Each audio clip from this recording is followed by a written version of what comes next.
ശോഭേ ശോഭേ, ദേ കല്യാണിക്കുട്ടിയുടെ അമ്മ വന്നിരിക്കുന്നു. കല്യാണിക്കുട്ടി ഇവിടെ ഇല്ലല്ലോ. അവൾ എവിടെ പോയി?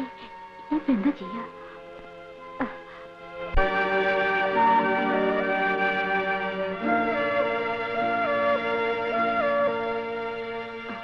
വരൂ,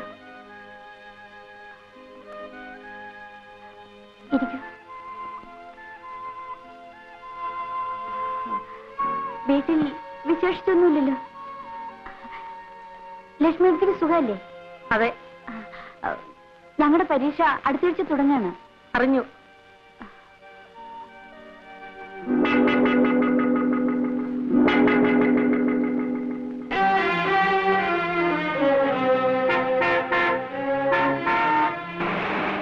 ഞാനിപ്പോ വരാം.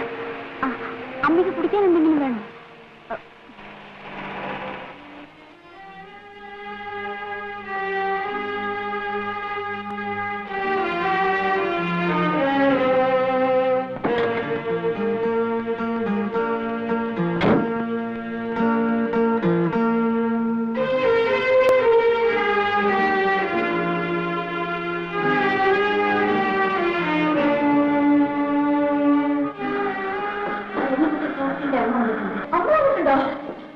ആ ചിത്രവും കണ്ട് അമ്മ ദേഷ്യത്തില്ല.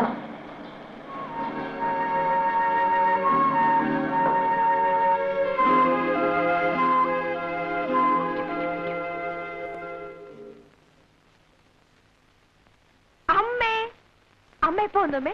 എവിടെയായിരുന്നു നീ ഇതുവരെ? ഞാനേ മോളിലില്ലേ, മോളിലെ ടെറസ് അവിടെ ഇരുന്ന് വായിക്കായിരുന്നു അമ്മേ. എന്താ അമ്മേ വിശേഷിച്ച്? വിശേഷിച്ച് കാര്യമൊന്നുമില്ല.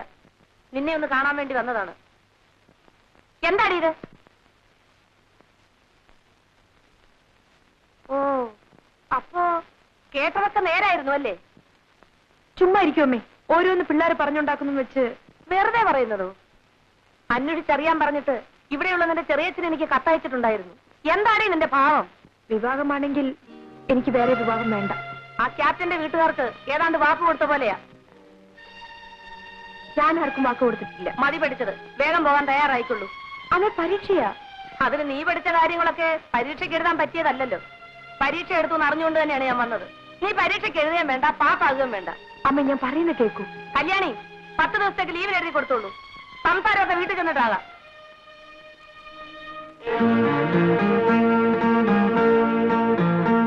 പ്രഭു, മൈ ഡിയർ പ്രഭു, ഞാൻ വരാം കേട്ടോ.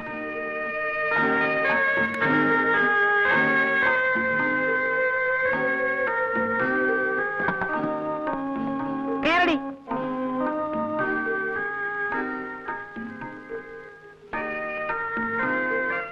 ശോഭേ, ശരി, പോയിട്ട് വരും.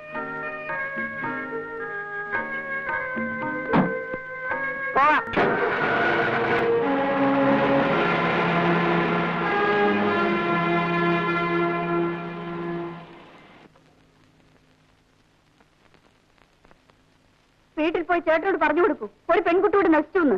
ഇനി ചേച്ചിയും കൂടിയുള്ളൂ ബാക്കി. പറഞ്ഞോളൂ, ഇഷ്ടം പോലെ പറഞ്ഞോളൂ. നിങ്ങൾക്കൊക്കെ ഇതൊരല്പം നിയന്ത്രിച്ചുകൂടെ? നിയന്ത്രിക്കേണ്ടവരൊക്കെ തന്നെയാണ് ചേട്ടനെ ഇങ്ങനെയൊക്കെ ആക്കി തീർത്തത്. അവരൊക്കെ ആഗ്രഹിച്ചതുപോലെ ചേട്ടൻ ഇപ്പോൾ ആയിട്ടുണ്ട്. അവരോ? ആരാത്? അമ്മ, ഞങ്ങളുടെ അമ്മ. അച്ഛൻ, എന്തച്ഛൻ?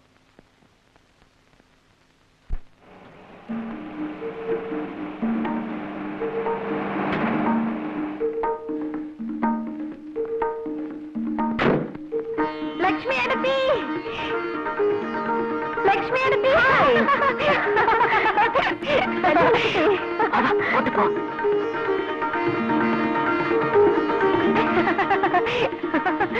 എന്താ കുട്ടി കേക്കണേ? പ്രേമം. കൊള്ളാം. എന്നെ കണ്ടല്ലേ കുട്ടി നീ ഇത്രയും കാലം വളർന്നത്? ലക്ഷ്മി എടുത്തി, നിനക്ക് ഞാനാവണമെന്ന് എന്താ ഇത്ര മോഹം? ആണിനൊന്നും നഷ്ടപ്പെടില്ല, പെണ്ണിനതല്ല കുട്ടി. എനിക്കറിയാം ലക്ഷ്മി എടുത്തി, എനിക്കൊന്നും നഷ്ടപ്പെട്ടിട്ടില്ല, എന്റെ മനസ്സൊഴി.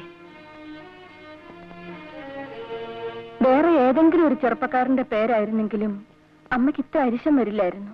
വെറുതെ ആൾക്കാർ അതും ഇതും പറഞ്ഞുണ്ടാക്കുന്ന ലക്ഷ്മി എടുത്തി. പ്രഭുവിനെ എനിക്കറിയാം. അതല്ല മോളെ, പിന്നെ അയാളുടെ വീടിനെ കുറിച്ചും അമ്മയെക്കുറിച്ചും അച്ഛന്റെ മരണത്തെ പറ്റിയൊക്കെ എന്തൊക്കെയോ കേൾക്കണോ? എനിക്കറിയില്ല. അതൊന്നും തിരക്കേണ്ട ആവശ്യം എനിക്ക് തോന്നിയില്ല. നമ്മുടെ നാട്ടിലെ ആൾക്കാർക്ക് എന്താ ജോലി? പരദൂഷണം. അവനവന്റെ ജോലി നോക്കി നടന്നാൽ യാതൊരു കുഴപ്പമില്ല.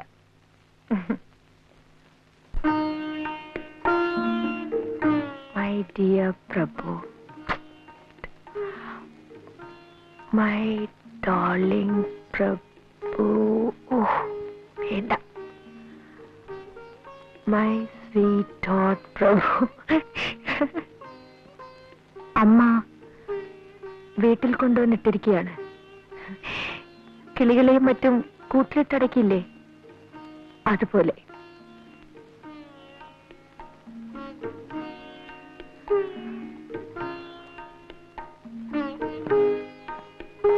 എന്തൊരു ഭംഗിയായിരുന്നു നമ്മളൊത്ത് കഴിഞ്ഞിരുന്ന ആ ദിവസങ്ങൾക്ക്.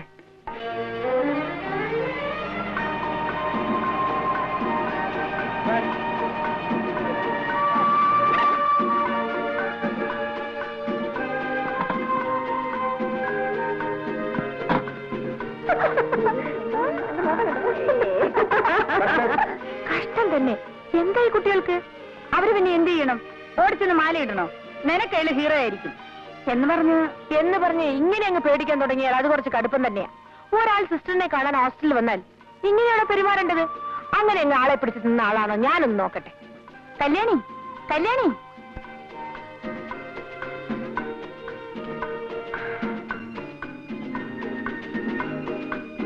നീലിമയുടെ ചേട്ടനല്ലേ? അതെ, ഞാൻ പറഞ്ഞു വിടാം. ഹായ്, നല്ല ആള്. ഇങ്ങനെയാണോ ശനിയാഴ്ച വരാമെന്നും പറഞ്ഞിട്ട്? ശനിയാഴ്ച കഴിഞ്ഞാൽ ഞായറാഴ്ച, അത് കഴിഞ്ഞാൽ വീണ്ടും ശനിയാഴ്ച. ഹായ്.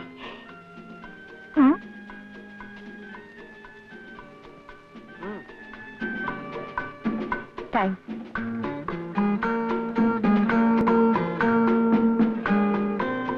ഒരെണ്ണമെങ്കിലും ഉണ്ടല്ലോ എന്നെ പേടിക്കാത്ത ഹോസ്റ്റലില്. പേടിയോ?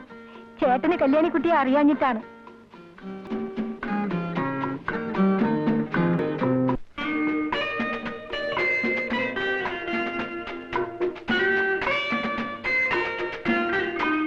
ഇവരൊക്കെ ആരാ? ഹിപ്പികളാണെന്ന് തോന്നുന്നു. ടൂറിസ്റ്റുകളാ.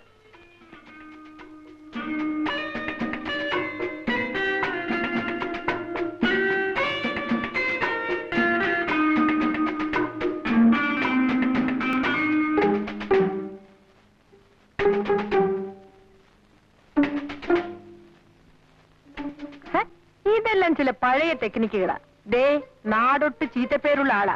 പറഞ്ഞില്ലെന്ന് വേണ്ട, ഞാൻ വളരെ കെയർഫുൾ ആയിരിക്കും. ഒരു വാക്കിലോ പ്രവൃത്തിയിലോ എന്തെങ്കിലും തെറ്റ് കണ്ടാൽ ആ നിമിഷം ഞാൻ കട്ട് ചെയ്യും. വിളിച്ചിട്ടും കിട്ടുന്നില്ല. വെറുതെ ഫോൺ അടിച്ചുകൊണ്ടേയിരിക്കുന്നു. നീ പോയി ഒന്നുകൂടെ ട്രൈ ചെയ്യും. അങ്ങനെ ഇപ്പൊ വേണ്ട.